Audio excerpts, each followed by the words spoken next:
Praise the lord. దేవునికి స్తోత్రం కలుగును గాక. మనం ప్రార్థించుకొని వాక్య భాగంలో ప్రవేశిద్దాం. పరలోకమందున మా తండ్రి, ఈ వాక్య భాగంలో ప్రవేశించుండగా ఈ వాక్యమును మాకు అందించి మీ నామమున ముందుకు సాగుటకు సహాయం చేయమని, మీ పరిశుద్ధాత్మ అభిషేకం మా మీద ఉంచమని, మమ్మల్ని నడిపించమని యేసుక్రీస్తు ప్రభు పరిశుద్ధ నామమున ప్రార్థించుచున్నాము తండ్రి. ఆమేన్. పరిశుద్ధ గ్రంథము నుంచి కీర్తనల గ్రంథము 104వ అధ్యాయము మనం ధ్యానించుకుందాం. పరిశుద్ధ గ్రంథము నుంచి కీర్తనల గ్రంథము 104వ అధ్యాయము ధ్యానించుకుందాం. నా ప్రాణమా యెహోవాను స్తుతించుము. యెహోవా నా దేవా, నీవు అధిక ఘనత వహించిన వాడవు. నీవు మహాత్మమును ప్రభావమును ధరించి ఉన్నావు. వస్త్రం వలె వెలుగును నీవు కప్పుకొని ఉన్నావు. తెరను పరిచినట్టు ఆకాశ విశాలమును నీవు పరిచి ఉన్నావు. జలములలో ఆయన తన గదుల దూలమును వేసినాడు.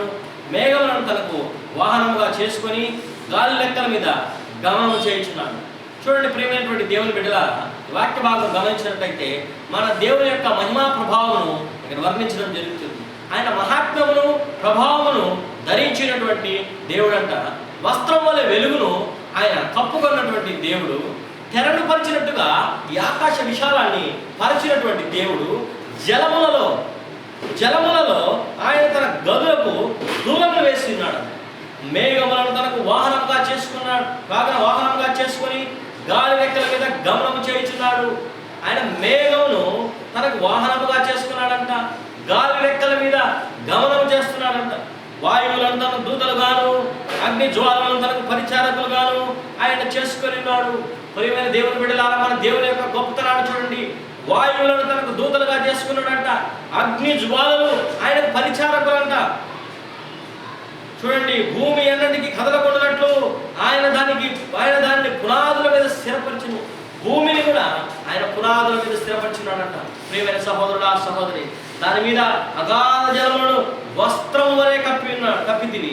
కొండలకు పైగా నీళ్లు నిలిచెను. నీవు గద్దింపగానే అవి పారిపోయిను. నీ ఉరుమి శబ్దం విని అవి త్వరగా పారిపోయిను. నీవు వాటిని నియమించిన చోటికి పోవుటకై అవి పర్వతము లెక్కను ఫలములకు దిగెను.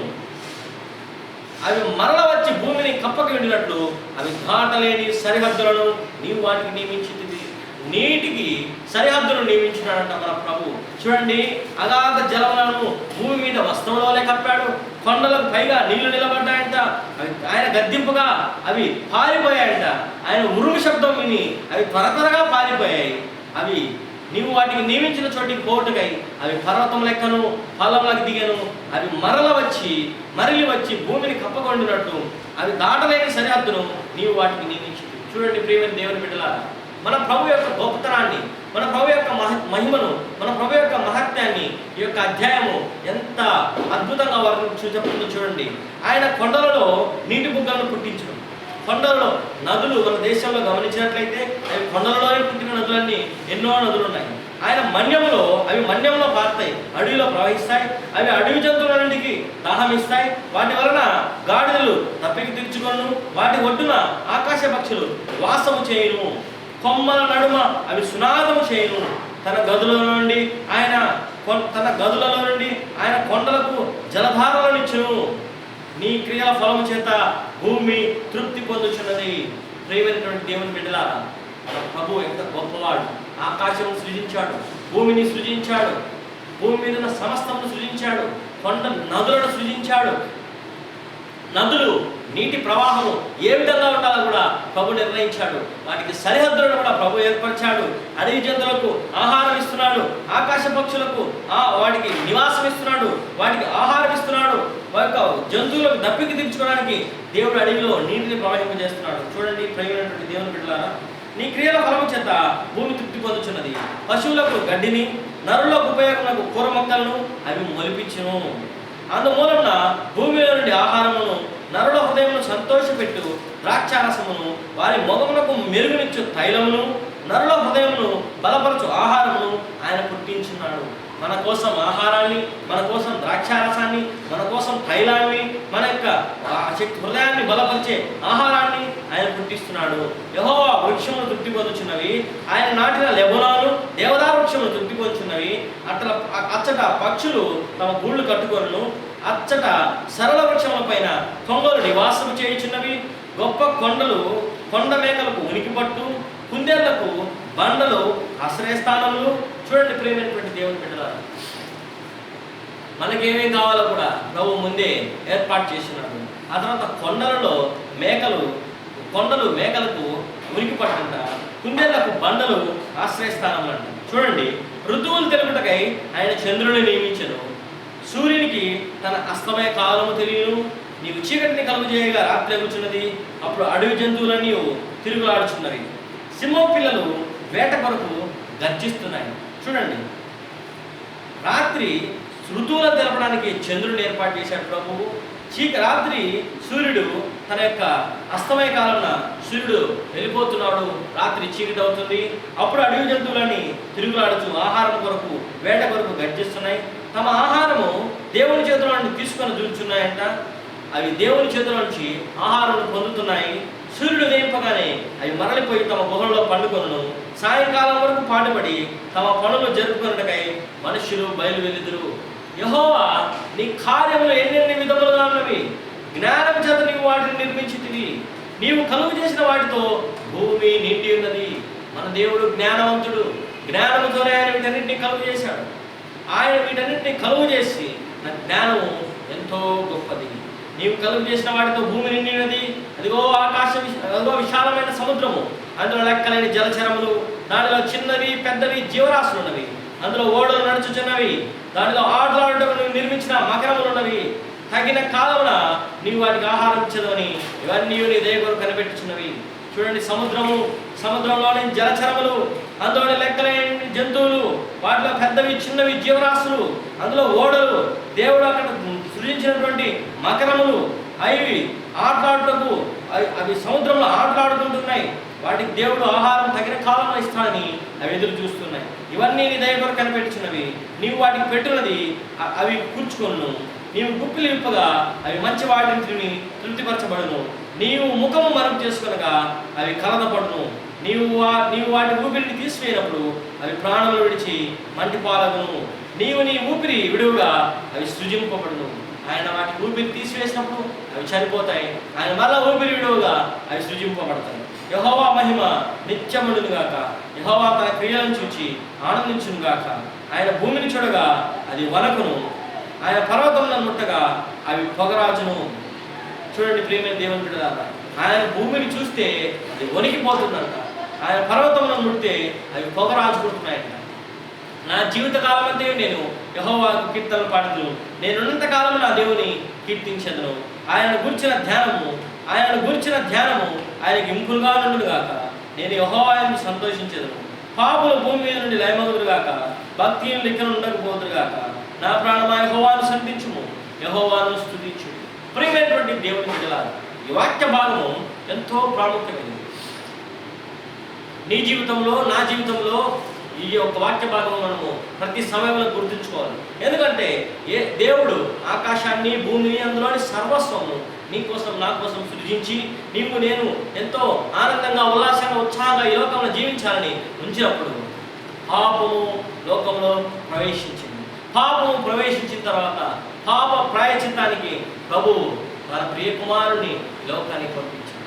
ఆ ప్రియ కుమారుడైన యేసు క్రీస్తు ప్రభు ఈ లోకానికి వచ్చి నన్ను పాపం నుంచి, శాపం నుంచి విడిపించడానికి 3.5 సంవత్సరంలో ఆయన సువార్తను ప్రకటించి ఈ భూలోకంలో సంచరించి మనందరికీ కూడా ఆయన యొక్క శిలువ బలియాగాన్ని ముందుగా ప్రచురపరిచి నేను ఈ విధంగా బలి కాబోతున్నాను అని చెప్పి వారికి అర్థం కాలేదు ఆ సమయంలో.